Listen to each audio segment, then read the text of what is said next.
உன்னத பாட்டின் புஸ்தகம் 8ஆம் அதிகாரம் 5வது வசனத்திலே வனாந்தரத்தில் நேசர் மேல் சாய்ந்து கொண்டு வருகிற இவள் யார் என்று சொல்லப்பட்டிருக்கு.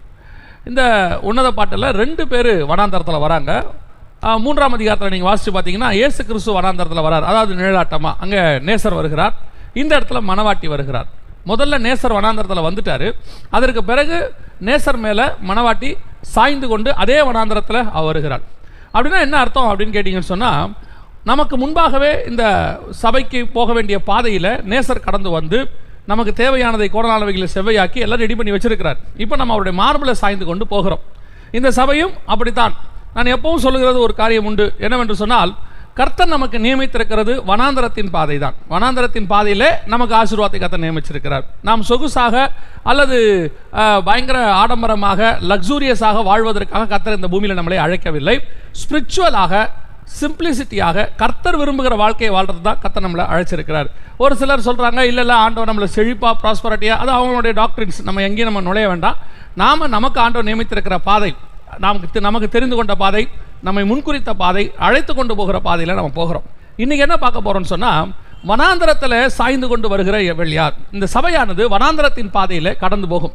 கடந்து போய் கொண்டிருந்தது, கடந்து வந்தது, இது வரைக்கும் வந்ததும் அப்படி தான் வந்தது, அது கடந்து போய் கொண்டிருக்கிற பாதையும் அதான். பொதுவாக இந்த வனாந்தரம் என்றால் என்ன அப்படின்னா, நிறைய பேர் இந்த வனாந்தரத்தை எப்படி எடுத்துக்கிறாங்க அப்படின்னு கேட்டால், அது உபத்திரவமா, பிரச்சனையா, போராட்டமா, ஐயோ வனாந்தரம் வனாந்தரம். இல்லை, வனாந்தரம் என்பது தேவன் பழக்குவிக்கிற இடம். வனாந்தரம் என்பது தேவன் உருவாக்குற இடம். வனாந்தரம் என்பது தேவன் அற்புதங்களை செய்கிற இடம். நீங்கள் பாருங்கள், இயேசுவை ஞானஸ்தானம் எடுத்தோன்னா வனாந்தரத்துக்கு கூட்டிகிட்டு போயிடுவார். யோவான் ஸ்நானகன் வனாந்தரத்தில் இருந்தார். யோவான் வனாந்தரத்துக்கு அழைத்து கொண்டு போகப்பட்டார். இஸ்ரவேலர்கள் வனாந்தரத்தில் நடத்தப்பட்டார்கள். யோசேப்பு வனாந்தரத்திற்கு போனார். வனாந்தரத்துக்கு போகாத பரிசுத்தவான்களும் உயர்த்தப்பட்டவர்களும் பைபிளில் கிடையாது. எத்தனை பேர், ஏன் ஆபிரகாம்லேருந்து ஈசாக்லேருந்து யாக்கோப்லேருந்து எல்லாம் வனாந்தரத்துக்கு போவாங்க. அந்த வனாந்தரம் என்பது என்னன்னா, தேவ பிள்ளைகளை உருவாக்கி கர்த்தர் சந்திக்கிற இடம். நிறைய இடத்துல வனாந்தரத்தில் தான் கர்த்தர் சந்திப்பார் தேவ ஜனங்கள். அப்போது வனாந்தரம் என்பது யாருக்கு ஆபத்தான இடம் அப்படின்னு கேட்டிங்கன்னு சொன்னால், தேவனை அறியாதவர்களுக்கு. நான் இன்னும் ஒரு படி மேலே போய் சொல்லுவேன், தேவனை அறியாத இஸ்மவேலை கூட வனாந்தரத்தில் அவர் பாதுகாத்தாருன்னு தான் இருக்குது. அவனுக்கு ஜீவ தண்ணீர், அந்த இடத்துல ஒரு தண்ணீரை கொடுத்து அவன் ஜீவனை பாதுகாத்தார்னு இருக்குது. அதனால் வனாந்தரம் என்பது நமக்கு போதிக்கப்பட்டபடி ஐயோ பயங்கரமான இடம் இல்லை. வனாந்தரம் என்பது கஷ்டமான பாதை. அவைகளுக்கு நடுவில் தகப்பன் தன் பிள்ளையை சுமந்து கொண்டு வருவது போல தேவனாய் கர்த்தர் வருவார். அதுதான் வனாந்தரம். ஆனால் இந்த இடத்துல வசனம் சொல்லுது, சபை மணவாட்டி தன் நேசர் மேலே வனாந்தரத்தில் சாய்ந்து கொண்டு வருகிறாள். அப்போது இந்த வனாந்தரத்தின் பாதையில் தான் நேசர் வராரு, தன் மணவாட்டியும் அந்த பாதையில் தான் நடத்துகிறார். ஆனால் அவளுக்கு இருக்கிற ஒரு ஆறுதல் என்னவென்று சொன்னால், தன் நேசர் மேல் சாய்ந்து கொள்கிறார். நீங்கள் பொதுவாக சில நேரத்தில் பாருங்கள், நம்ம யாரோடையாவது பேசிக்கிட்டே போனோம், நமக்கு பிடிச்சமானவங்களோட பேசிக்கிட்டே போனோம்னு பார்த்தீங்கன்னா, நம்ம கடந்து போன பாதையே தெரியாது. ஐயோ நம்ம இந்த இடத்துல ஒன்று பார்க்கணும்னு நினச்சா விட்டுட்டேன், பஸ் ஸ்டாண்டை விட்டுட்டேன், அந்த இடத்துல இறங்கணும், தாண்டி ஏன் பேசின அந்த சுவாரஸ்யத்தில், பேசுகிறவங்க கூட இருக்கக்கூடிய நெருக்கம், பேசுகிறவங்க கூட இருக்கிற அந்த விருப்பம், அதன் நினைவாக நம் அந்த பாதையினுடைய அந்த கஷ்டத்தை நம்ம உணரவே மாட்டோம். காரணம் என்னென்னா, அவங்க கூட இருக்கிறவங்கள பொறுத்து. அதே மாதிரி தான் நேசர் மேலே சாய்ந்து கொண்டு வந்தால் வனாந்தரம் வனாந்தரமாகவே இருக்காது. இயேசுவோட நடக்கிறவனுக்கு வனாந்தரம் வனாந்தரமே கிடையாது. இயேசு எங்கே இருக்கிறாரோ அங்கே நம்ம இருந்துட்டோம்னா அது நமக்கு ஆசீர்வாதமான ஸ்தலம். இப்போ இந்த வனாந்தரத்தில் சாய்ந்து வருகிற இந்த ஸ்திரீ அல்லது இந்த மணவாட்டி, இவளை பற்றி தான் நம்ம இன்னைக்கு பார்க்க போகிறோம். குறிப்பாக இந்த சபைக்கு கொடுக்கப்படுகிற வார்த்தை இது. இந்த 12ஆம் அதிகாரம் வெளிப்படுத்தின விசேஷத்தில் ஆண்டவர் வனாந்தரத்தில் ஓடுகிறதான ஒரு ஸ்திரீயை குறித்து, சபையை குறித்து சொல்லுகிறார். இதனுடைய உண்மையான அர்த்தம் என்ன, இது ஆவிக்குரிய அர்த்தம் என்ன அப்படிலாம் நிறைய இருக்குது. 12ஆம் அதிகார ஸ்திரீயை குறித்து விளக்கம் நிறைய இருக்குது. இப்போ நம்ம அதெல்லாம் பார்க்கல. இப்போ நம்ம பார்க்க போகிறது இந்த சபைக்கான ஒரு சத்தியம், வனாந்தரத்தில் ஓடுகிறதான ஸ்திரீ. இந்த 12ஆம் அதிகாரத்தை நீங்கள் பார்த்துக்கிட்டிங்கன்னா, இந்த ஸ்திரீ வனாந்தரத்திலே தான் இருக்கிற கடைசி வரைக்கும். ஆனால் இந்த ஸ்திரீ வனாந்தரத்தின் பாதையில் 2 பகுதியாக இருக்கிறாள். 12ஆம் அதிகாரம் 6ஆம் வசனம் வரைக்கும் ஒரு பகுதி, 12ஆம் அதிகாரம் 14ஆம் வசனத்தில் ஒரு பகுதி. இந்த 2 6ஆம் வசனமும் 14ஆம் வசனமும் அதுவும் வனாந்தரம் தான், இதுவும் வனாந்தரம் தான். ஆனால் இந்த 2த்துக்கும் நடுவில் இது உபத்திரவ காலத்தில் வரக்கூடிய அந்த சபையை குறித்து சொல்லப்பட்டிருக்குது. 7 வருஷம் பற்றி சொல்லப்பட்டிருக்கு. இப்போ நம்ம அதை பார்க்கல, திருப்பியும் சொல்கிறேன். நாம் இதுக்கு நடுவில் இந்த சபையினுடைய காலத்தை அல்லது அது கடந்து போன விஷயம் எப்படி இந்த சபைக்கு பொருந்துகிறது என்பதை தான் நாம் பார்க்க போகிறோம். இப்போ முதல் 3.5 ஆண்டு காலம் அந்த சபை வனாந்தரத்தின் பாதைக்கு போகிறது. அதாவது 7 வருஷமும் வனாந்தரத்தில் தான் இருக்குது. அந்த முதல் 3.5 வருஷம் ஒரு பகுதி, 2வது 3 வருஷம் ஒரு பகுதி.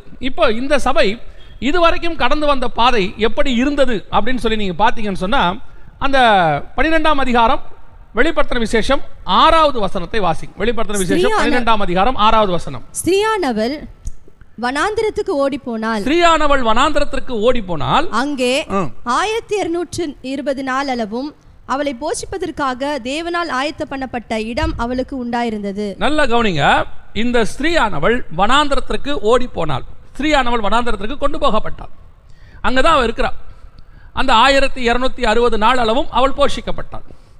இந்த வனாந்தரத்துக்கு சபை ஸ்ரீ கொண்டு போகப்படுகிற போது முதலாவதாக இந்த சபை ஓடி போகிறதான ஒரு சபை. ஆனால் அதுவே 12ஆம் அதிகாரம் 14வது வசனத்தில் பார்த்தீங்கன்னா பறந்து போகிற சபை அப்படின்னு பார்க்குறோம். முதல்ல ஓடி போகிற சபை, அடுத்து பறந்து போகிற சபை, தன் இடத்திற்கு பறந்து போகும்படி அப்படின்னு இருக்கு. இந்த சபையினுடைய காலத்தை நீங்கள் பார்த்தீங்கன்னா குறிப்பாக இந்த மாரநாதா சபை அல்லது இந்த ஊழியரை குறித்து நான் அறிவேன். அவரோடு கூட பல வருஷமாக எனக்கு பழக்கம் உண்டு. இந்த சபை கடந்து வந்த பாதை இது வரைக்கும் பார்த்தீங்கன்னு சொன்னால் வனாந்தரத்தில் ஓடுகிறதான ஒரு பாதை. பறந்து போகிறதுக்கும் ஓடி போகிறதுக்கும் என்ன வித்தியாசம் அப்படின்னு பார்த்தீங்கன்னா, அந்த 2வது சபை 12ஆம் அதிகாரம் 14ஆம் வசனத்தில் பறந்து போவதற்கு அதுக்கு 2 சட்டைகள் கொடுக்கப்பட்டதுன்னு இருக்கு. ஆனால் இந்த முதல் 3 வருஷம் பார்த்தீங்கன்னு சொன்னால் தன் பலத்தில் தான் அது ஓடுச்சு, சட்டைகள் இல்லை, தன் காலில் தான் ஓடுது. இந்த 12 வருஷமாக இந்த உபத்திரவத்தின் பாதைக்குள்ளே இவங்க ஓடின பாதை இருக்கு. இவங்க ஓடின பாதை மிக மிக கடினமான ஒரு பாதை. இவங்க இந்த சபை மட்டும் இல்லை, கர்த்தரால் அழைக்கப்பட்டு கொண்டு வரப்படுகிற சபை எல்லாமே அப்படித்தான் இருக்கும். அது உபத்திரவத்துக்கு நடுவில் தான் ஓடும். அது தன் பலத்தின் மிகுதினாலே எவ்வளோக்கு எவ்வளோ முடியுமோ அவ்வளோ கூட ஓட வைப்பார் ஆண்டவர். நீங்கள் பார்த்துருப்பீங்க, எலியா எடுத்துக்கொள்ளப்பட்டார், பறந்து போனார், இதெல்லாம் நமக்கு தெரியும். அவர் சுழல் காற்றில் எடுத்துக்கொள்ளப்பட்டார். அதுக்கு முன்பாக வனாந்தரத்தில் ஓடி போனார். அவருடைய பகுதி 2. முதல் வனாந்தரம் பேர்சபா வனாந்தரம், 1 ராஜாக்களின் புஸ்தகம் 19ஆம் அதிகாரத்தில் பேர்சபா வனாந்தரம். அந்த வனாந்தரத்தில் அவர் ஓடி போனார்னு இருக்கு. அங்கே போய் அவர் படுத்திருந்து சூறை செடிக்கு கீழே இருந்து அப்புறம் இரவும் பகலும் 40 நாள் நடந்து பலனடைந்து அந்த ஆகாரத்தினாலே அவர் பலப்பட்டு அவர் திருப்பி இரவும் பகல் 40 நாள் நடந்து போறார். இது ஒரு காலம். 2வது தமஸ்கு வனாந்தரம் 13, 14, 15 வசனத்தில் தமஸ்கு வனாந்தரம். அந்த வனாந்தரத்தில் பார்த்தீங்கன்னா அவர் ஆசீர்வதிக்கிறவராக மாறி அதற்கு பிறகு 2 ராஜாக்கள் 2ஆம் அதிகாரத்தில் அவர் எடுத்துக்கொள்ளப்படுகிறார். நம்ம பார்த்தோம். அப்போ வேதத்தின்படி முதலாவது நீங்கள் வனாந்தரத்தின் பாதையில் ஓட வேண்டியது அவசியமாக இருக்கிறது. இந்த வனாந்தரத்தின் பாதை என்றால் கொஞ்சம் கடினமாகத்தான் இருக்கும், ஆனால் அவைகளுக்கு நடுவில் கர்த்தருடைய பலன் இருக்கும் கண்டிப்பாக. இந்த ஸ்திரீயானவள் சபையானது முதலாக ஆரம்பத்திலிருந்து இந்த ஒரு ஊழியத்தை ஸ்தாபித்து இந்த 12 ஆண்டு காலம் கொண்டு வரணும் அப்படின்னா இந்த சபை ஓடினதை கொஞ்சம் திரும்பி பார்க்கணும். நிறைய பேருக்கு இன்னைக்கு இருக்கிற இந்த சபையோடைய இதுதான் தெரியும். இவங்க இன்னைக்கு இப்போ எப்படி இருக்கிறாங்க, உள்ள இந்த சபைக்குள்ள பார்த்தீங்கன்னு சொன்னால் ஒரு பெரிய சபை, எல்லா இன்ஸ்ட்ருமெண்ட்டும் இருக்குது, பாஸ்டர் வெளியே வண்டியில் போறாரு வராரு எல்லாம் தெரியும். ஆனால் ஆரம்பித்த பாதை ஒன்று இருக்கிறது. இந்த 12 ஆண்டுகளுக்கு முன்பாக இருக்கக்கூடியதான அந்த ஃபர்ஸ்ட் பார்ட், அவர்கள் கடந்து போன பாதை, வனாந்தரத்தில் ஓடுகிற பாதை, அவளை போஷிக்கத்தக்கதாக ஆண்டவர் அந்த வசனம் சொல்லுது, அவளை போஷிக்கத்தக்கதாக. அப்படின்னா என்ன அர்த்தம்? ஆகாரத்தை கூட தேவனை பார்த்து வாழக்கூடிய ஒரு நிலைமை, ஆகாரத்திற்கு கூட வழி இல்லாத ஒரு நிலைமை. நான் இதை சொல்வதற்கு நான் வெட்கப்படவே இல்லை. இந்த சபைக்கு மட்டும் இல்லை, என் ஊழியத்தை நான் அப்படிதான் சொல்வேன். உண்மையாக கர்த்தரால் அழைக்கப்பட்டு ஆரம்பிக்கிற ஒவ்வொருத்தருடைய நிலைமையும் அப்படித்தான் இருக்கும். அவர்கள் அந்த சோதிக்கப்படுகிற காலம், அவர்கள் வனாந்தரத்தை கடக்கிற பாலம், அந்த பாதையில் கடந்து வரும்போது ஒரு சில நேரங்களில் இயேசுநாதருக்கு பசி உண்டாயிற்று. அப்போ அவருக்கு சாப்பிட்றதுக்கு ஒன்றும் இல்லை. பிசாசு அவன் சொல்கிறான், கல்லுகளை அப்பமாக்கி புசி. அந்த நேரத்தில் பிசாசு சொல்கிறத சாப்பிட முடியாது. இயேசு சொல்கிறாரு, தேவனுடைய வார்த்தையினாலே பிழைப்பேன். உண்மை. எத்தனையோ நாட்கள் கர்த்தருடைய வசனத்தினாலே வாழ்ந்த காலங்கள் உண்டு. ஜீவன் போகாமல் கர்த்தருடைய வசனம் தான் காப்பாற்றுச்சு, சாப்பாடு காப்பாற்றலை.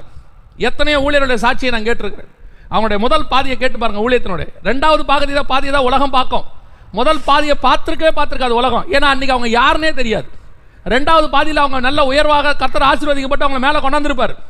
இன்னைக்கு பார்க்கும்போது உலகம் அவங்களை வேற மாதிரி சொல்லும், ஓ இவங்களுக்கு என்ன அப்படின்னு. முதல் பாதியில் அவர்கள் கடந்து வந்த பாதை இருக்கிறது மிக மிக கடினமான பாதை. அந்த பாதையில் அவர்கள் பலத்தில் ஓட வேண்டும். அதில் ஒரு குடும்பம் இருக்கும், 2 பிள்ளைகள் இருக்கும், அவங்கள போஷிக்க வேண்டி இருக்கும். இவைகளுக்கு நடுவில் கர்த்தர், நீ இப்பயும் சொல்கிறேன், கர்த்தர் பலன் இல்லாமல் இது நடக்காது. ஆனாலும் கூட அந்த பாதையில் கடந்து வர்றது கர்த்தர் எதிர்பார்க்குறாரு. இயேசுநாதரை வனாந்தரத்தில் கொண்டு போய் வச்சுட்டு ஆண்டவர் கேட்குறாரு, பிசாசு கேட்குறான் அந்த இடத்துல கல்லுகளை அப்பமாக்கி புசியும். இயேசுவால் அதை செய்ய முடியும், ஆனால் பிசாசு சொன்னால் செய்யக்கூடாது. பசியும் இருக்கு, அதை மாத்திர வல்லமையும் இருக்கு, ஆனால் பிசாசு சொன்னால் செய்யக்கூடாது. ஊழியத்தின் ஆரம்பத்தில் வரும்போது எத்தனையோ சூழ்நிலைகளில் பணம் தேவைப்படும், தேவை அவ்வளோ அதிகமாக இருக்கும். அந்த நேரத்தில் கர்த்தருக்கு விரோதமாய் நடக்கக்கூடிய வழிகள் எத்தனையோ இருக்கும், அதில் போனால் காசும் கிடைக்கும். ஆனாலும் ஆண்டவர் சொல்வார், அதில் நீ போகக்கூடாது. பணம் கிடைக்கிற வழியை வேணான்னு விடுறது இருக்குது பாருங்க, தேவை உள்ள போது. அதுதான் இயேசு செய்தது. அந்த பாதையை தான் கடந்து வந்தது. பல நேரங்களில் ஊழியத்தின் ஆரம்பத்தில் வரும்போது, நான் இப்படி சொல்கிறதுனால ஒரு சில ஹர்ட் ஆகாதீங்க, நான் என் வாழ்க்கையில் நடந்தது சொல்கிறேன். சில நேரத்தில் ஊழியத்தின் பாதையில் வரும்போது சில கொஞ்சம் வசதி படைத்தவர்கள் சபைக்கு வரும்போது அவர்கள் நம்மளை டேக் ஓவர் பண்ண பார்ப்பாங்க. நம்மளுடைய கஷ்டத்தை டேக் ஓவர் பண்ணி பார்த்து, அது என்னவோ ஊழியரும் ஊழியக்காரருடைய குடும்பமும் தனக்கு அடிமை மாதிரி நடத்த பார்ப்பாங்க. அவங்க வந்து அவங்க உட்கார்ற விதமே வேற மாதிரி இருக்கும். இப்போ அவங்களுக்கு பிரசங்கம் பண்ணும் போதும் மற்றவங்களுக்கு பிரசங்கம் பண்ணும் போதும் டிஃப்ரெண்ட்டாக பிரசங்கம் பண்ண வேண்டியிருக்கும். சில நேரத்தில் அப்படி தங்களுடைய அத்தாரிட்டியை இழந்து போன ஊழியர்கள் எத்தனையோ பேர் இருக்கிறாங்க. அந்த நேரத்தில் கூட பணக்காரனுக்கும் ஏழைக்கும் ஒரே மாதிரி ஊழியத்தை செய்து ஒரே வசனத்தை கொடுத்து, பணக்காரன் சபையில் தப்பு செஞ்சால் தப்பு தான், வசதி படைத்தவன் சபையில் தப்பு செஞ்சால் தப்பு தான், அவனுக்காக வசனம் மாறாது. நிறைய நேரங்களில் அப்படி வசனத்தை அவர்களுக்காக மாற்றி கொஞ்சம் அட்ஜஸ்ட் பண்ணி போன ஊழியர்கள் எல்லாம் இன்னைக்கு கிடையாது. ஒருவேளை அவங்க உலக பிரகாரமாக வளர்ந்துருக்கலாம், கர்த்தரிடத்தில் கிடையாது. பல நேரங்களில் வசனத்தை வசனமாக போதிக்கிறதுனால வனாந்தரத்தின் பாதையில் கஷ்டத்தை அனுபவிக்க வேண்டி வரும். வசனத்தை பேசுறதுனால எத்தனை பேர் நமக்கு விரோதமாக பேசியிருக்கிறாங்க, எத்தனை பேர் இந்த ஊழியங்களுக்கு விரோதமாக பேசுவாங்க. ஏன்? சத்தியத்தை போதித்ததுனாலே சத்ருவானோம்னு இருக்கு. அதான் உண்மை. அவர்கள் எப்படி போனாங்களாம்? வனாந்தரத்தில் ஓடினாலாம் அந்த ஸ்திரீ. உங்களுக்கு தெரியுமா அந்த ஸ்திரீ அதுக்கு முன்னாடி பட்ட வேதனை என்ன? அந்த 3வது வசனம் சொல்லுது, வாசிங்க பார்ப்போம். வெளிப்படுத்தின விசேஷம் 12ஆம் அதிகாரம் 4வது வசனம் வாசிங்க. அதன் வாள் வானத்தின் நட்சத்திரங்களில் 1/3 பங்கை இழுத்து அவைகளை பூமியிலே விழ தள்ளிற்று. பிரசவ வேதனைப்படுகிற அந்த ஸ்திரீ பிள்ளை பெற்றவுடனே, பிரசவ வேதனைப்படுகிற ஸ்திரீ பிள்ளை பெற்றவுடனே, ஒவ்வொரு ஆத்மாவையும் பெற்றெடுக்கிறதுக்கு பிரசவ வேதனை இருக்கு பைபிள்ல. பவுல் சொல்றாரு, நான் கர்ப்ப வேதனை பட்டேன். ஒரு ஊழியத்தை ஸ்தாபிச்சு ஒரு இடத்துல வந்து ஒரு சபையை உருவாக்கி அங்கே 10 ஆத்மாக்களை கொண்டு வரத்துக்குள்ள பிரசவ வேதனை எவ்வளவு கஷ்டம். அதான் எப்பவும் சொல்லுவேன், ஒரு எவாஞ்சலிஸ்ட்டு நான் வந்து ஒரு இடத்துல பிரசங்கம் பண்ணுறேன், ஒரு டீச்சிங் பண்ணுறேன், 3 நாள் பேசுகிறேன், போயிடுறேன். நிறைய ஊழியக்காரர்கள் என்ன அதில் கூட கிரிட்டிசைஸ் பண்ணுவாங்க. இவருக்கு என்ன வந்து பிரசங்கம் பண்ணிட்டு போயிட்டாரு, சபை நடத்தினா கஷ்டம். உண்மைதான், சபை நடத்துறது கஷ்டம், யாரும் இல்லைன்னு சொல்ல. அதே மாதிரி இந்த ஊழியம் பண்ணுறதும் கஷ்டம். ஒவ்வொரு ஊழியமும் ஒவ்வொரு பிரச்சனை இருக்குது, ஒவ்வொரு ஊழியத்திலையும் ஒரு ஏற்றம் இருக்குது, தாழ்வு இருக்குது, எல்லாமே இருக்குது. அதனால எந்த ஊழியமும் மேலானது, எந்த ஊழியமும் கீழானது அப்படி கிடையாது. எல்லா ஊழியமும் கனப்படுத்தப்பட வேண்டிய ஊழியம் தான். எப்பவும் நான் சொல்றது அதான். நான் ஒரு சபையிலேருந்து உருவாக்கி வந்திருக்கிறேன். ஒரு ஊழியர் சபையை உருவாக்குறதுக்கு அவர் படுற பாடுகளை, எத்தனையோ ஊழியங்களை ஆரம்பிக்கிற காலத்தில், சபையே இல்லாத காலத்தில் அந்த ஊழியர்களோட போய் அங்கே சுவிசேஷ ஊழியம் பண்ணி அங்கே சபை ஸ்தாபிக்கிற வரைக்கும் கூட இருந்ததுலாம் இருக்குது. எத்தனையோ எங்களுக்கு கூட இருந்த நண்பர்கள் அப்படி சபையை ஸ்தாபிக்கும் போது நாங்கள் கூட போய் ஊழியம் பண்ணி, அங்கே சபையே இல்லை, ஃபஸ்ட் அங்கே நாங்கள் போகும்போது சபையே இருக்காது, அங்கே போய் அவங்களுக்கு ஊழியம் பண்ணி அங்கே ஒரு சபை ஆரம்பிக்கிற வரைக்கும் கூட இருப்போம். அப்போ நாங்கள் பார்ப்போம், அந்த கூட அந்த ஊழியர்கள் படுற வேதனையை பார்த்துருக்குறோம். பிரசவ வேதனை, ஒரு ஆத்மாவையும் கொண்டு வந்து சேர்க்கறதுக்குள்ள பிரசவ வேதனை. முதல்ல ஒரு 2 வருஷம் 3 வருஷம் ஒரு 30 ஆத்மா 20 ஆத்மா வர்றதுக்குள்ள நான் உண்மையை தான் சொல்றேன், கர்த்தர் ஒருவரே அவர்களோடு கூட இருந்தார். உன் தேவனாகிய கர்த்தர் ஒருவர் உன்னோடு கூட இருந்தார். ஏன் தெரியுமா? அந்த காலத்தில் பொருளாதாரத்து பிரச்சனை இருக்கும். ஊழியம் வளர்ந்து வந்த பிறகு, அதுக்கு பிறகு கர்த்தர் நமக்கு ஆத்மாக்களை கொடுத்த பிறகு தேவையான பொருளாதாரம் நமக்கு வந்துடும். ஆனால் ஆரம்பத்தில் அந்த ஒரு 10 ஆத்மா 20 ஆத்மா வரும்போது அவர்கள் படுகிற வேதனை இருக்கு பாருங்க, அவ்வளவு கஷ்டம். ஒவ்வொரு ஆத்மாவையும் வீட்டில் போய் சந்திக்கணும். அதில் சில வீட்டில் விடமாட்டாங்க, ஒரு சில வீட்டில் வந்து உபத்திரவப்படுத்துவாங்க, சில வீடுகளை திட்டி அனுப்புவாங்க, சில ஏரியாக்குள்ளே விடமாட்டாங்க. நான் ஒரு ஊழியரை கிராமத்தில் கேள்விப்பட்டிருக்கிறேன், எனக்கு ரொம்ப நெருங்கிய ஒரு அண்ணன் தான் கூப்பிடுவார். அவருடைய ஊழியத்தில் சொல்லுவார், அண்ணன் அந்த கிராமத்துக்குள்ளே விடவே மாட்டேங்கிறாங்கண்ணே, உள்ள போனால் அடிக்க வராங்கண்ணே பாரு. யோசித்து பாருங்க, இது கேட்கறதுக்கு வேணால் கொஞ்சம் ஈஸியாக இருக்கும், அந்த இடத்துல இருந்து பாருங்க. உங்கள் மனைவியை கூட்டிகிட்டு நீங்கள் போகிறீங்க ஊழியத்திற்கு, ஒரு தெருக்குள்ளே நுழையும் போது 10 பேர் சேர்ந்து உங்களை அடிக்க வரான், உங்கள் மனசு எப்படி இருக்கும்? இன்றைக்கி ஏதோ வண்டியில் போகும்போது ரோட்டில் போகும்போது ஒருத்தன் இறங்கி நம்ம குறுக்கில் வந்துட்டான்னு முறைச்ச உடனே நமக்கு கோவம் வருது. மனைவி எதிரில் ஏதாவது பேசிட்டாங்கன்னா, குடும்ப எதிரில் பேசினா நமக்கு கொஞ்சம் கோவம் வந்துடுது. தன் மனைவி பிள்ளைகளை அடிக்க வராங்க ஒரு இடத்துல இருக்கும்போது அந்த ஊழியக்காரனுடைய மனநிலை எப்படி இருக்கு? அதுதான் பிரசவ வேதனை. பிரசவ வேதனைப்பட்டுத்தான் ஒவ்வொரு சபையும் ஸ்தாபிக்கப்பட்டிருக்கிறது. நான் சொல்லுவேன், இந்த சபையினுடைய முதல் பகுதி இருக்குது பார்த்தீங்களா, ஒவ்வொரு சபையும் தான் அப்படித்தான். ஒரு பெரிய ஊழியர் இப்படியே பிரசங்கம் பண்ணினார். சபை ஸ்தாபிக்கப்படுறதுல ஒன்றும் அவ்வளோ ஒன்றும் கஷ்டம் கிடையாது, வேதனை கிடையாது, உபத்திரம் கிடையாது, கர்த்தரை கரெக்டாக நீங்கள் புதிச்சிங்கன்னா ரொம்ப ஈஸியாக மேலே வந்துடலான்னு. அவர் வந்து 2வது தலைமுறை ஊழியர். முதல் தலைமுறை ஊழியர் யாருன்னா அவங்க அப்பா. அப்போது அவங்க அப்பா கூட ஊழியம் பண்ண அந்த முதல் தலைமுறை ஊழியர் என்ன பண்ணாராம், அவங்க அப்பாவுக்கு ஃபோன் பண்ணி கேட்டாராம், என்னப்பா உன் பையன் டிவியில் இப்படிலாம் பேசுகிறானே, சபை ஸ்தாபிக்கிறது ரொம்ப ஈஸிங்கிறான், வேதனை இல்லை, பிரச்சனை இல்லை, கஷ்டம் இல்லைங்கிறான். உண்மைதானாப்பா அப்படின்னு கேட்ட உடனே அந்த ஒரு மூத்த போதகர், ஏறக்குறைய 90 வயசு உள்ள அந்த போதகர் சொன்னாராம், அவன் சொன்னது உண்மைதாயா, எந்த கஷ்டமும் கண்ணீரும் அவனுக்கு கிடையாது, எல்லாமே எனக்கு தான். ஏன்னா சபை ஸ்தாபிக்கப்பட்ட போது கஷ்டப்பட்டது நான் தானே, ஒவ்வொரு ஆத்மாவை சேர்த்தது நான் தானே, அதை கொண்டு வந்து போயிடக்கூடாதுன்னு பிரசவ வேதனைப்பட்டது நான் தானே. 2 ஆத்மா வரும், அதில் 1 போயிடும், 1 வரும். ஒரு ஊழியக்காரர் 10 வருஷமாக ஊழியம் பண்ணியிருக்கிறாரு, அந்த இடத்துல 2 ஆத்மா தான் வந்துச்சான். 11வது வருஷத்தில் தான் 3வது ஆத்மா வந்துச்சான். தன் குடும்பம் அந்த 2 ஆத்மாவுக்கு 10 வருஷம் ஊழியம் பண்ணியிருக்கிறார். அந்த மாதிரி பிரசவ வேதனைப்பட்ட ஊழியர்கள் எத்தனை பேர்? நான் சொல்லுவேன், ஒவ்வொரு ஊழியத்தையும், அதுவும் குறிப்பாக சபை ஊழியத்தை ஸ்தாபிக்கிறதுக்கு முன்னாடி அவர்கள் படுகிற வேதனை, அதை உருவாக்குவதற்கு அவர்கள் படுகிற வேதனை அவ்வளவு கடினம். இந்த சபையும் எனக்கு தெரியும். இவர்கள் ஆரம்பத்தில் இருந்து அவங்க அந்த தெருவில் நின்று ட்ராக்ஸ் கொடுத்து, அதுக்கு பிறகு அந்த சின்ன குடிசைக்குள்ளே கொண்டு வந்து, அந்த குடிசைக்கு பிறகு இந்த ஸ்தலத்துக்கு வந்து அவர்கள் பட்ட காரியங்கள், அவர்கள் பட்ட பாடுகள், கண்ணீர்கள் எல்லாவற்றையும் கர்த்தர் அறிந்திருக்கிறார். ஒவ்வொரு ஆத்மாவை கொண்டு வந்து சேர்க்கறதுக்கு அவ்வளோ பிரசவ வேதனை. ஒரு ஆத்மா வருமா வராதா, இன்னைக்கு வரேன்னு சொல்லி வராமல் போயிடுவாங்க, எதிர்பார்த்து உட்காந்துருப்போம், இன்னைக்கு புதுசாக ஒருத்தர் வந்துருவாங்க அப்படின்னு, வரமாட்டாங்க. திடீர்னு பார்த்தீங்கன்னா நம்ம எதிர்பார்க்காத நேரத்தில் அவங்க உள்ளே வருவாங்க. அதான் வசனம் சொல்லுது, ஸ்திரீயானவள் பிரசவ வேதனைப்படுகிற. அதை விட கொடுமை என்ன தெரியுமா? அதுக்கு அடுத்த வார்த்தை தான் அதை விட கொடுமை. அந்த வசனத்தை வாசிங்க, 12ஆம் அதிகாரம் 4வது வசனத்தை வாசிங்க பார்ப்போம். 3 ஒரு பங்கை இழுத்து அவைகளை பூமியிலே விழத்தள்ளிற்று. பிரசவ வேதனைப்படுகிற அந்த ஸ்திரீ பிள்ளை பெற்றவுடனே அவளுடைய பிள்ளையை பட்சித்து போடும்படிக்கு அந்த வலு சர்ப்பம் அவளுக்கு முன்பாக நின்றது. கஷ்டப்பட்டு 10 ஆத்மாவை சேர்த்து வச்சிருப்போம், கஷ்டப்பட்டு 5 ஆத்மாவை சேர்த்து வச்சிருப்போம். திடீர்னு யாராவது பட்சித்து போட்டு போயிடுவாங்க, திடீர்னு யாராவது கூட்டிகிட்டு போயிடுவாங்க.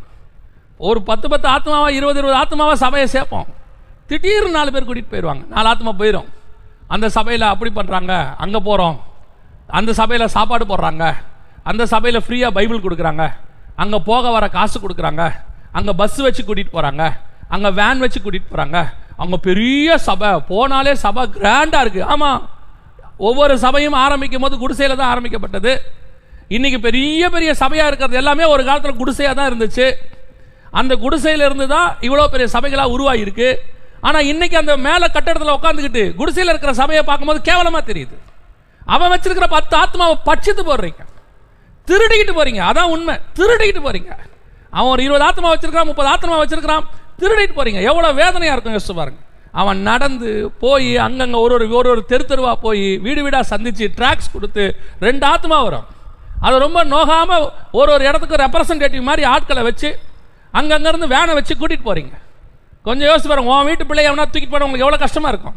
நான் ஒரு ஆத்மா இன்னொரு சபைக்கு போகிறத நான் எப்பவுமே குற்றமாக சொல்கிறது கிடையாது. சூழ்நிலைகள், நம்ம போகிறோம், வேற ஒரு சபைக்கு போகிறோம், அங்கே ரொம்ப தூரமாக இருக்குது, நம்ம அந்த இடத்துக்கே போகிறோம், அதெல்லாம் தப்பே கிடையாது. பர்பஸாக சின்ன சின்ன சபைகளில் இருக்கக்கூடிய 10 ஆத்மாக்களை திருடிட்டு போகிற கூட்டம் இன்னைக்கு நிறைய இருக்கு. என்ன வேதனை இருக்கும் பாருங்க அவங்களுக்கு. அவங்களே அந்த 10 ஆத்மா வச்சு ஓட்டிக்கிட்டு இருப்பான். அந்த 10 ஆத்மாவுக்கு உபதேசம் பண்ணி அதில் வர்றது தான் அவனுக்கு எல்லாமே நடந்துக்கிட்டு இருக்கும். ஆனால் இவங்க வச்சுக்கிட்டு வேனை வச்சு கூட்டிகிட்டு போகிறது, ரெப்ரசன்டேட்டிவ்ஸை வச்சுட்டு விசுவாசி வீட்டுக்கு எதுக்கு ஏன் போகிறீங்க? விசுவாசி வீட்டுக்கு நீங்கள் ஏன் போகிறீங்க? இன்னொரு சபை விசுவாசி வீட்டுக்கு எதுக்கு போகிறீங்க? அங்கே போய் சொல்கிறது, எங்கள் சபைக்கு வந்து பாருங்க, எங்கள் சபையில் ஆராதனை நல்லா இருக்கும். உங்கள் சபையில் வேற இயேசுநாதராக இருக்கிறாரு? எல்லா சபையிலும் ஒரே இயேசுநாதர் தானே இருக்கிறாரு. எந்த சபையில் இருந்தால் என்ன? ஒவ்வொரு சபையாக ஒரு 20 ஆத்மா 30 ஆத்மா இருக்கிறதுல அப்படியே தூக்கிட்டு போகிறது. இன்னொரு சபை ஆத்மா கிட்ட போய் பேசுறது, எங்கள் சபைக்கு ஒரு ட்ரிப்பு வந்து பாருங்க. என்ன எக்ஸிபிஷன் நடத்துறீங்க? ஒரு ட்ரிப் வந்து பார்க்கறதுக்கு. இன்னைக்கு நிறைய சபைகள் சொல்லுவேன், ஒருத்தனுடைய ஆத்மாவை நீ திருடினா ஓ ஆத்மா ஒருத்தன் திருடி கண்டிப்பாக போவான். இது நடக்கும். ஒரு சபை அப்படி தான் செஞ்சுக்கிட்டே இருந்துச்சு. சின்ன சின்ன சபையில் உள்ளவங்க எல்லாரையும் திருடிட்டு போனாங்க. திடீர்னு ஒருத்தன், இவனோட பெரிய கொள்ளக்காரன் ஒருத்தன் வந்தான். அவன் என்ன பண்ணான் தெரியுமா? பல நூதனமான ஆஃபர்லாம் அனௌன்ஸ் பண்ணாங்க. ஆஃபர்லாம் அனௌன்ஸ் பண்ண உடனே இவங்க, நான் 20 இடத்துல திருடி வச்ச ஆத்மா வந்த ஒரு ஆள் திருடிட்டு போயிட்டான். அதான் உண்மை நடந்தது. நீ யார்கிட்டயா திருடினா உங்ககிட்ட இருந்து கர்த்தர் திருட வைப்பாரு. இதில் ஒரு வெளிப்படைத்தன்மை, உண்மைத்தன்மை வேண்டாமா? ஒரு ஒரு ஒரு சபையிலேருந்து இன்னொரு சபைக்கு ஒரு ஆத்மா அதுவாக வருது வேற. அங்கே எனக்கு செய்தி கிடைக்கல, அந்த இடத்துல எனக்கு என் ஆத்மாவுக்கு தேவையானது கிடைக்கல, பாஸ்டர் நான் உங்கள் சபைக்கு வரேன்னு கேட்டால் நீங்கள் ஏற்றுக்கொள்வது இல்லை, எந்த தப்புமே கிடையாது. பர்பஸாக நான் சொல்கிறது, ஒரு ஆத்மா எங்கள் சபையில் வந்துட்டு பாஸ்டர் 6 மாதம் விட்டுட்டு வெளிநாட்டுக்கு போயிடுறாரு, எங்களுக்கு வந்து வசனமே கிடைக்கல, யார் யாரோ வந்து பேசுகிறாங்க, எங்கள் ஆத்மாவுக்கு வந்து திருப்தியாகவே இருக்க மாட்டேங்குது அப்படின்னு உங்கள் சபைக்கு வந்து எங்களுக்கு வசனம் வேணும்னு வருதுன்னா எந்த மாற்று கருத்தும் இல்லை. எங்கள் பாஸ்டர் எங்களை விசாரிக்கவே மாட்டேங்கிறாரு, 10 வருஷம் ஆச்சு, நாங்கள் இருக்கோமா இல்லையான்னு கூட தெரியல, நாங்கள் போய் பார்க்க போனாலும் பார்க்க முடியல அப்படின்னு ஒரு நிலைமை இருக்குதுன்னா நீங்கள் போகிறீங்கன்னா அது வேறு விஷயம். அதை விட்டுட்டு பர்பஸாக திருடுற கூட்டம் ஒன்று இருக்கு. அவனே பிள்ளை பெற்று வச்சிருக்கிறான், பிரசவ வேதனைப்பட்டு 5, 10, 20, 30ன்னு வச்சிருக்கான். அப்படியே அள்ளிக்கிட்டு போகிறது. மொத்தமாக ஒரு இடத்துல வச்சு நாங்கள் எல்லாரும் 15,000 பேரை உன்னால் போஷிக்கவே முடியாது. 15,000 பேருக்கு எப்படி போஷிப்பீங்க? தனித்தனியாக போய் உங்களால் பார்க்க முடியுமா? உடனே என்ன பண்ணுவீங்க? ரெப்ரசன்டேட்டிவ்ஸை வச்சு பார்க்குறீங்க, அது வேறு விஷயம், அதெல்லாம் உங்கள் இஷ்டம். ஆத்மாக்களை திருடாதீங்க, அவ்வளோதான் முக்கியம். இங்கே பிரசவ வேதனைப்பட்டு அவன் 10 ஆத்மா 20 ஆத்மா சம்பாரிச்சு வச்சிருக்கிற எத்தனை ஊழியக்காரர்கள் வேதனைப்படுறாங்க தெரியுமா? இது ஒரு ஊழியம், இணைந்து எல்லாரும் சேர்ந்து தேவ ராஜ்யத்தை கட்ட வேண்டியது இருக்குது. இன்னைக்கு இதுகளுக்குள்ளேயே இவ்வளோ குழப்பம், இவ்வளோ பிரச்சனைகள். அதான் வசனம் சொல்லுது, ஸ்ரீயானவள் பிரசவ வேதனைப்பட்டு பிள்ளை பெறும்போது பட்சிக்கும்படி ஒரு கூட்டம் வந்து நின்றுச்சான், திருடிட்டு போகிறதுக்கு ஒரு கூட்டம் வந்து நின்றுச்சான். அதான் அவ சொல்கிறா, அந்த பிள்ளையை கர்த்தர் எடுத்துக்கொண்டார். அந்த சபை எடுத்துக்கொள்ளப்படுகிற சபை. பிரசவ வேதனை பட்டு நீ உண்மையாய் ஊழியம் செய்கிற உன்னுடைய ஊழியத்தை கர்த்தர் பார்த்துக்கிட்டே இருக்கிறார்.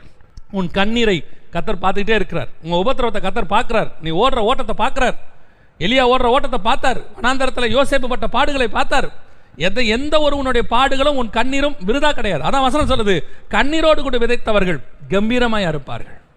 எத்தனுடைய யாருடைய கண்ணீரும் நீங்கள் பட்ட பாடுகளும் ஊழியத்தின் பாதையில் நீங்கள் கடந்து வந்தபோது நீங்கள் சந்தித்ததான பிரச்சனைகள் எது ஒன்றுமே விருதா கிடையாது. இவைகளுக்கான பதில் பின்னால் வந்து கொண்டிருக்கிறது. ஆண்டவர் வந்து அநீதி உள்ள தேவன் கிடையாது மறக்கிறதுக்கு. இந்த 12 ஆண்டு காலம் இந்த சபை பட்ட பாடுகள், இதே மாதிரி தான் ஒவ்வொரு சபையும் பட்ட பாடுகள். உபத்திரவத்தின் மத்தியில் ஒரு ஊழியரை நான் அறிவேன் வெளிநாட்டில். இந்த ஊழியர் வந்து இன்னைக்கு கர்த்தர் அவர் ஆசீர்வச்சிருக்கிறார், ரொம்ப சந்தோஷம். அந்த ஊழியர் அவருடைய சாட்சியை சொன்னபோது இருதயம் உடஞ்சிருச்சு. அவர் சொன்னார், இந்த வெளிநாட்டுக்கு நான் எப்படி வந்தேன் தெரியுமா பாஸ்டர்? எங்கள் தேசத்தில் யுத்தத்தில் எல்லாரும் செத்து போனாங்க. நாங்கள் இந்த இடத்துக்கு வர்றதுக்குள்ள எங்கள் உயிர் இருக்குமா இருக்காதானே தெரியாது. நாங்கள் அப்படித்தான் இந்த தேசத்துக்கு வந்தோம். எங்கள் பிள்ளைகளை பார்க்க முடியாது. கடைசியில் கர்த்தருடைய கிருபையில் நாங்கள் குடும்பமாக சந்தித்தோம், ஆண்டவரை ஏற்றுக்கொண்டோம். இன்றைக்கி கர்த்தர் எங்களை ஆசீர்வச்சிருக்கிறாரு. அதனால் நாங்கள் இன்றைக்கி ஒரு ஊழியத்தை செய்கிறோம், கர்த்தருக்கென்று ஊழியம் செய்கிறோம், கர்த்தர் எங்களை ஆசீர்வச்சிருக்கோம். உண்மை, அன்றைக்கி அவங்க பட்ட அத்தனை பாடுகளையும் கர்த்தர் பார்த்துருக்கிறார். இன்றைக்கி நம்ம போய் பார்க்குறோம் வெளிநாடுகளெல்லாம், அவங்களாம் நல்ல ஆசீர்வாதமாக இருக்கிறாங்கன்னா உண்மை. ஏன்? அவர்கள் அதற்கு ஒரு விலைக்கிரயம் செய்திருக்கிறார்கள். வனாந்தரத்தில் ஓடி இருக்கிறார்கள். அவங்க பலன் எவ்வளோ முடியுமோ அவ்வளோ தூரம் ஓடி இருக்கிறார்கள், உபத்திரப்பட்டிருக்கிறாங்க. வெளிநாட்டில் ஊழியம் பண்ணுறதுனால மட்டும் அவங்க கஷ்டம் அனுபவிச்சிருக்க மாட்டாங்க. இல்லை, நான் சொல்கிறது முதல் தலைமுறையை, ஃபஸ்ட்டு பயனீர், இந்த சபையை ஸ்தாபித்தவர்கள், அவர்கள் பட்ட பாடுகள். அதான் வேதம் சொல்லுகிறது, ஸ்ரீயானவள் வனாந்தரத்தில் ஓடி போனாள். ஆனாலும் அந்த ஓடி போன ஸ்திரீக்கு போஷிக்கத்தக்கதாக அவைகளுக்கு நடுவில் கர்த்தர் ஒரு போஷிப்பை உண்டாக்கினார். எனக்கு ரொம்ப ஆச்சரியங்க. நான் இந்த ஊழியத்துக்கு வரும்போது என்ன வச்சு நான் சொல்கிறேன், இந்த ஊழியத்துக்கு நான் வரும்போது ஒரு ஏடாகூடமான பொருத்தனையை பண்ணிட்டு வந்தேன். நான் அப்படி தான் சொல்லுவேன், அது ஒரு ஏடாகூடமான பொருத்தனை. என்ன பொருத்தனை தெரியுமா?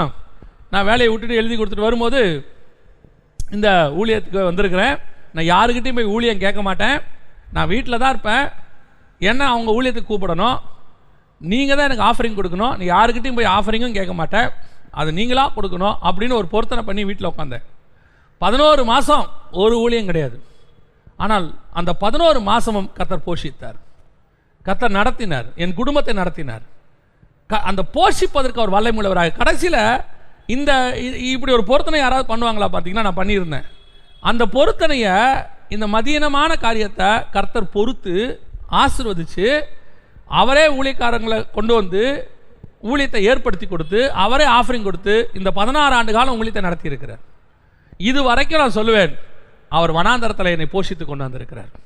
ஒரு நாளும் நாங்கள் குறைவுபட்டதே கிடையாது. அதுதான் உண்மை. எவ்வளோ வனாந்தரத்தில் நீங்கள் ஓடினீங்கனாலும் உங்களை போஷிப்பதற்கு ஒரு தேவன் வனாந்தரத்தில் இருக்கிறார். இந்த 12 ஆண்டு காலம் இந்த சபையை அப்படி தான் நடத்தியிருக்கிறார். வனாந்தரத்துக்களை போஷித்து கொண்டு வந்தார். கொஞ்சம் யோசிச்சு பாருங்கள், எத்தனையோ நாள் உங்களுடைய பாத்திரத்தில் சாப்பாடு இல்லாமல் இருந்திருக்கும், எங்கேருந்து சாப்பாடு வந்துச்சுன்னே தெரியாது, ஆனால் வந்திருக்கும். எத்தனையோ நாள் நம்முடைய வீட்டுக்குள்ளே அரிசி இருக்காது, சமைக்கிறதுக்கு ஒன்றும் இருக்காது, என்ன பண்ணுவோன்னு தெரியாது, பர்ஸில் பணம் இருக்காது, என்ன பண்ணுவோன்னு யோசிச்சுக்கிட்டே இருந்திருப்போம். அற்புதமாயும் அதிசயமாயும் கர்த்தர் நடத்தியிருப்பார், சம்பந்தமே இல்லாமல். ஒரு சாட்சியை நான் கேள்விப்பட்டேன், ஆச்சரியமாக இருந்துச்சு. அந்த சகோதரி இன்னும் இருக்கிறாங்க. ஒரு தடவை ஊழியத்துக்கு அவங்களுடைய ஊழியத்துக்கு போயிருந்த போது அந்த சாட்சி வந்து அங்கே ஃபேமஸ் அந்த ஏரியாவில். ஒரு தடவை அவங்க பிள்ளைகள், அவங்க கொஞ்சம் பிள்ளைகள் எடுத்து வளர்க்குறாங்க, அவங்க பிள்ளைகள் எல்லாம் மொத்தம் இருக்கும்போது ஒரு நாள் ராத்திரி ஒன்றுமே இல்லை, சாப்பிட்றதுக்கு ஒன்றுமே கிடையாது, அரிசி இருக்குது, குழம்பு வைக்கிறதுக்கு ஒன்றுமே இல்லை, கையில் காசும் இல்லை. அப்போது ஜோ பண்ணிட்டு என்ன பண்ணாங்களாம், ஒரு பாத்திரத்தில் தண்ணியை வச்சு ஒரே ஒரு தக்காளி இருந்துச்சான், அந்த தக்காளி அந்த தண்ணியில் போட்டு மூடி போட்டுட்டு கையை வச்சு ஜோம் பண்ணிட்டு சொன்னாங்களா, ஆண்டவரே எங்ககிட்ட வேறு ஒன்றுமே இல்லை, இவ்வளோதான் இருக்குது, நீங்கள் தண்ணீரை திராட்சை ரசமாக மாற்றினவராச்சே, இதை ஒரு குழம்பா எங்களுக்கு மாற்றி கொடுங்கப்பா அப்படின்னு கையை வச்சு ஜோம் பண்ணிட்டு 10 நிமிஷம் கழித்து அந்த மூடியை திறக்கிறாங்களாம், உள்ள சாம்பார் இருக்குது, அந்த அடுப்பில் சாம்பார் இருக்குதாம். அவங்க சொன்ன சாட்சி, அவங்க இன்றைக்கும் அந்த சாட்சியை சொல்லுவாங்க. ஆனால் இன்னைய வரைக்கும் அந்த குடும்பத்தை, அந்த ஊழியக்காரரை கர்த்தர் அப்படி தான் போஷிக்கிறார். நான் கூட இருந்தே பார்க்குறேன், ஏன்னா அவங்களுக்கு தெரியும், நல்லா தெரியும். அப்படி தான் அவங்க இன்னைய வரைக்கும் அற்புதம் அதிசயமாக இந்த ஊழியத்தை கர்த்தர் நடத்தி கொண்டே இருக்கிறார். போஷிப்பதற்கு ஒரு நாளும் கர்த்தர் கைவிட மாட்டார். கொண்டு வந்த பாதை, நீ ஓடுகிற பாதை வனாந்தரமாக இருக்கும், சில நேரங்களில் கஷ்டங்கள் வரும், அந்த உபத்திரவத்தின் பாதையில் கர்த்தர் உண்மையை பார்க்கிறார். அந்த உபத்திரவத்துக்கு நடுவில் ஒரு பிரசவ வேதனை வரும், நம்ம கஷ்டப்படுவோம், வேதனையோடு கூட தான் விதைப்போம், அதுக்கு நடுவில் கொஞ்சம் 1-2 விளையும், அதை கூட திருடிட்டு போகிறதுக்கு கொஞ்சம் பேர் வருவாங்க. அந்த ஊழியத்தை அது எழும்பி ஒரு லெவல் வர வரைக்கும் ஊழியர்கள் படுகிற பாடுகள் இருக்குது பார்த்தீங்களா, மிக கடினம். நம்ம இன்னைக்கு ஊழியக்காரங்களை பார்க்கக்கூடாது, அவங்களுடைய ஆரம்பம் என்னன்னு பார்க்கணும். எங்களுடைய போதகரை குறித்து எங்கள் சாட்சி சொல்லுவாங்க, எங்கள் போதகர் இன்னைக்கு இருக்கிற நிலைமையை பார்க்கும்போது எல்லாரும் சொல்லுவாங்க, அவர் அப்படி இருக்கிறார் இப்படி இருக்கிறார். ஆனால் அவர் அதே ஊரில் அதே இடத்துல செருப்பு இல்லாமல் நடந்தது, சைக்கிளில் போய் வந்தது, அவர் சைக்கிள் செயின் அருந்தது, எல்லா சாட்சியில் சொல்லுவார். அப்போ தான் நினைப்போம், அவர் என்னைக்கோ ஒரு நாள் விதைத்தார், இன்னைக்கு அதை அறுக்கிறார், கம்பீரமாக அறுக்கிறார். அதுதான் உண்மை. இன்னைக்கு அவங்க எப்படி இருக்கிறாங்க அது கர்த்தர் பார்த்துக் கொள்வார். அது கர்த்தருக்கும் அவங்களுக்கும் உள்ளது, கர்த்தர் ஆசீர்வதிச்சிருக்கிறாரு, அது கர்த்தர் கொடுத்தது, அதெல்லாம் வேற விஷயம். ஆனால் கர்த்தர் யாருக்கும் சும்மா தர மாட்டார். வனாந்தரத்தில் தாவீது ஆடு மேய்ச்சதை பார்த்து தான் அவனை ராஜாவாக மாற்றினார், சும்மா மாற்றலை. யோசேப்பு வனாந்தரத்தில் அந்த கஷ்டத்தை பார்த்து தான் எகிப்துக்கு ராஜா பிரதமராக மாற்றினார். அதே தான் நம்ம வாழ்க்கையிலும், உங்கள் வாழ்க்கையில் அதே தான். முதலாவது பகுதி, வனாந்தரத்துக்கு ஸ்திரீயானவள் ஓடி போனாள், அங்கே பிரசவ வேதனை, அங்கே பிள்ளையை பட்சிக்கிற தன்மை, இவைகளுக்கு நடுவில் கர்த்தர் அவர்களை போஷித்து கொண்டு வந்தார். இந்த 12 ஆண்டு காலமும் இந்த சபையை அப்படித்தான் கர்த்தர் நடத்தி இருக்கிறார்.